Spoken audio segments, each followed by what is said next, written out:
Jabal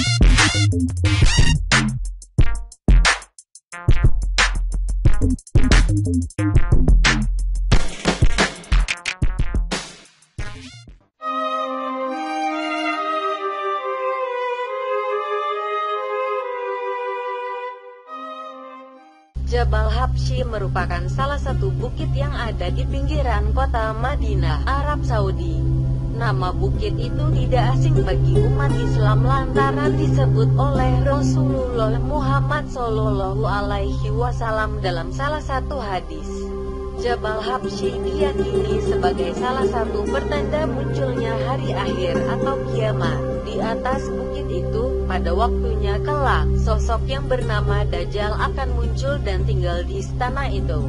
Di atas bukit itu kini telah berdiri sebuah komplek istana milik kerajaan Arab Saudi yang diberi nama Kingdom Palace. Kemunculan istana ini sama persis dengan hadis Rasulullah yang menyebut tanah tempat istana berdiri mengandung garam. Dalam hadis tersebut, Rasulullah mengatakan Dajjal akan menggunakan istana itu untuk menyusun strategi menguasai Masjid Nabawi dan kota Madinah. Tetapi upaya itu tidak berhasil lantaran 7 pintu masuk ke kota Madinah dijaga para malaikat. Taib kaum muslimin hamba-hamba Allah yang kami muliakan, tentang kemunculan Dajjal, tanda-tandanya sudah sangat-sangat dekat. Bapak lihat, hampir negara-negara besar di dunia mempersiapkan kemunculan Dajjal. Negara-negara besar dunia mempersiapkan ciri-ciri dan tanda-tanda kemunculan Dajjal. Bapak, Dajjal nanti masuk ke Madinah, nggak bisa. Ketika gagal masuk Mekah, nggak bisa. Dia bersuara masuk Madinah juga tidak bisa. Kenapa tidak bisa? Sudah ada malaikat yang menghunus pedang di tiap-tiap pintu masuk Mekah atau Madinah. Maka Dajjal tak berhasil masuk. Dajjal naik ke atas sebuah bukit di luar kota Madinah, kata Rasul, dan melihat ke arah Madinah. Dajjal berkata sambil menunjuk ke Masjid Nabi, itu adalah istana putihnya si Ahmad. Itu adalah istana putihnya si Ahmad. Dia menghentakkan kakinya 3 kali di atas bukit itu. Gempa ke satu kota Madinah. Orang-orang munafik, orang-orang musyrik yang tinggal di dalam kota Madinah keluar seluruhnya, keluar dari kota Madinah bergabung dengan Dajjal. Dan ketahuilah, bukit tempat dia menghentakkan kaki disebut dengan Bukit Garam. Oleh ulama sekarang disebut dengan Bukit Dajjal. Tahu tidak Bapak Ibu, di mana bukit ini berada di Madinah? Di luar kota Madinah. Sekarang bukit itu di atasnya sudah dibangun istana kerajaan.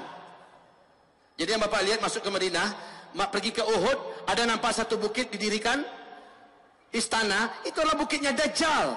Itu Bukit Garam. Masya Allah. Kayak dipersiapkan, inilah tempat ente nanti wahai Dajjal. La haula wala quwata illa billah. Kaum muslimin yang kami muliakan, sementara istana putih yang ditunjuk oleh Dajjal ke Masjid Nabawi, ketika Nabi melafazkan hadis ini, seperti apa kondisi Masjid Nabawi? Lantainya saja masih tanah. Betul? Lantainya saja masih tanah, tiang-tiangnya masih pohon kurma, atapnya masih pelepah kurma. Sementara Dajjal di akhir zaman mengatakan itu istana putihnya si Ahmad. Masjid Nabawi sekarang kondisinya mirip istana enggak? Mirip kaum muslimin. Ketika Dajjal menunjuk itulah istana putihnya Muhammad, kondisi Masjid Nabawi sekarang lah yang paling cocok. Masya Allah. Baik, Dajjal tidak lama setelah dia keluar, bumi ini dikelilinginya, masanya tidak lama, hanya 1 tahun 2 bulan 2 minggu, Dajjal pun selesai masanya. Kenapa? Muncul tanda besar kiamat yang ketiga. Turunnya dari langit manusia yang sudah disimpan oleh Allah, khusus muncul di akhir zaman, membunuh Dajjal. Siapa? Isa alaihis salam. Isa alaihis salam. Nabi Isa alaihis salam turun di Damaskus, di masjid yang ada menara putihnya, kata Rasulullah. Isa akan turun di Damaskus, di Dimashq, di Manaratil Bayda, di menara yang masjid yang ada menara putihnya. Kaum muslimin yang kami muliakan, masjid ini ternyata di Damaskus hari ini sudah ada. Dan dia seperti yang ditulis oleh Syekh Al-Hafiz Al-Mufassir Al-Muhaddis Al-Hafiz Ibnu Katsir dalam kitab Tafsir Al-Quranil Azim, menjelaskan bahwa sesungguhnya Masjid Jami' Amawi, disitulah nanti tempat turunnya Nabi Isa. Ada menara putihnya, Pak. Ini termasuk masjid yang sampai hari ini belum dirusak oleh Bashar Assad. Masya Allah. Kaum muslimin yang kami muliakan, Nabi Isa turun di Damaskus. Bukan Isa Habibullah yang di Jombang kemarin, ngaku sebagai Nabi Isa. Syukur udah tobat sekarang ya, udah tobat. Bukan, kaum muslimin, Isa turun. Al-Mahdi terkepung di masjid itu sudah sekian hari. Orang-orang beriman bersama Al-Mahdi sudah terkepung di dalam masjid itu sekian hari. Al-Mahdi ini siapa yang akan memimpin di sini? Di mana munculnya Al-Mahdi setelah Dukhan? Ingat baik-baik, Al-Mahdi akan muncul setelah Dukhan. Di sini Al-Mahdi muncul. Taib, kaum muslimin, Al-Mahdi menaklukkan timur dan barat, kemudian saat Dajjal keluar, dia tidak sanggup berperang melawan Dajjal, dalam artian tidak terkalahkan Dajjal. Lalu Al-Mahdi terkepung di Masjid Jami' Amawi.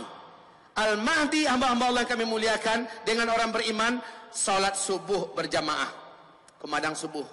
Kemudian selesai salat sunat fajar atau salat sunat qabliyah subuh, Al-Mahdi suruh qomat. Beliau pun maju ke depan. Saat maju ke depan, seluruh mata mengarah kepada langit. Ternyata Nabi Isa sedang turun diapit oleh dua malaikat yang masing-masing malaikat punya dua sayap yang terkembang. Nabi Isa turun.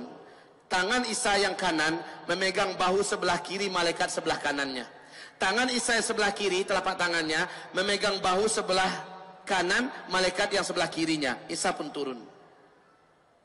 Rambut Nabi Isa, kata Rasulullah, bagaikan orang yang baru siap mandi, seperti ada air-air yang menetes.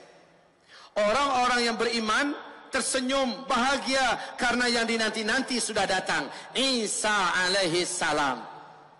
Dan memang mereka sangat yakin, Pak, inilah saatnya Nabi Isa harus turun. Isa pun turun. Al-Mahdi langsung mundur, mempersilahkan Isa untuk menjadi imam. Isa berkata, tidak. Imam pada masa ini adalah engkau. Saya hanya penolongmu. Saya hanya pendampingmu. Majulah, jadilah imam. Isa pun sholat di belakangnya. Sholat subuh selesai, zikir selesai, matahari mulai terbit. Ternyata Dajjal berhasil mendobrak pintu masjid. Dajjal masuk dengan penuh kesombongan. Orang-orang yang menjadi bala tentara Dajjal dari kalangan Yahudi Asbahan dan Yahudi-Yahudi lainnya bersatu ingin mencincang Al-Mahdi, mencincang orang-orang beriman yang ada di dalam masjid. Penuh sombong dan angkuh, Dajjal masuk. Ternyata Isa berdiri. Dajjal datang, Isa berdiri. Saling bertatap-tatapanlah dua manusia legendaris akhir zaman ini. Antara Isa dengan Dajjal. Dajjal langsung menjerit. Dajjal langsung menjerit. Melihat Isa menjerit, kata Rasulullah, meleleh tubuhnya. Demi Allah, kata Rasulullah, kalaulah Dajjal tetap di tempatnya, kalaulah Dajjal tetap di situ, di tempatnya, maka dia akan mencair menjadi cairan menggenang di lantai. Tapi Dajjal langsung lari. Dengan kekuatannya yang diberikan oleh Allah, Dajjal lari ke ufuk timur. Allah takdirkan Isa di atas kemampuan Dajjal punya kemampuan. Isa sudah menunggu di situ. Mau kemana, boy? Lari ke ufuk barat, sudah ditunggu oleh Nabi Isa. Terakhir Dajjal lari ke Palestina, tepat di pintu Lut, kata Rasulullah. Isa menanti di situ dengan tombak khusus, dihantamkan tombak itu ke tubuh Dajjal. Tembus, Dajjal menjerit sakaratul maut, mampus tu makhluk. Darah yang membasahi tombak datang kembali dari Palestina dengan kecepatan yang Allah takdirkan, bergabung dengan Al-Mahdi dan orang-orang beriman. Isa kasih tunjuk, Dajjal sudah terbunuh. Allahu Akbar, Allahu Akbar, orang-orang beriman berteriak. Nah, orang-orang Yahudi yang di belakang Dajjal tadi sombong-sombong siap mencincang orang-orang beriman, hilang semangat perangnya, ciut nyalinya, langsung pedang-pedang mereka, tombak-tombak mereka buang, mereka lari terkentut-kentut. lari bersembunyi menyelamatkan nyawa masing-masing. Saat itu kata Rasulullah, Allah takdirkan alam yang ada berbicara.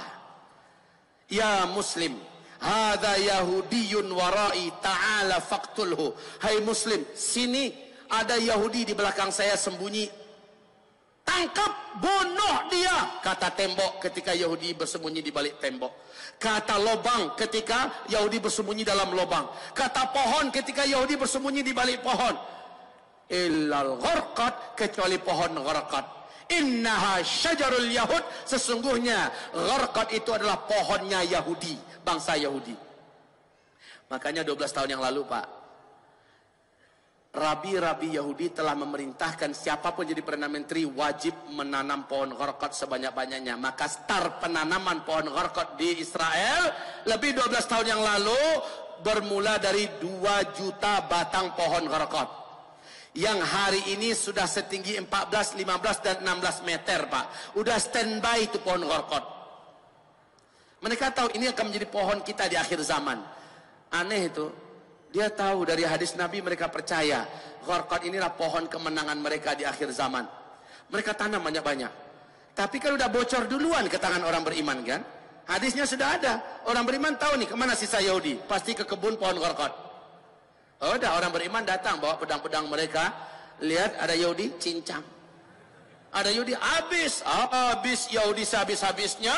Habis. Kemudian agama Nasrani dihapuskan oleh Nabi Isa alaihissalam, salib dibinasakan, lalu Isa mengajak kembalilah ke agama tauhid yang diajarkan Nabi Muhammad sallallahu alaihi wasallam. Orang-orang Nasrani mengucapkan asyhadu an la ilaha illallah wa asyhadu anna Muhammadan Rasulullah.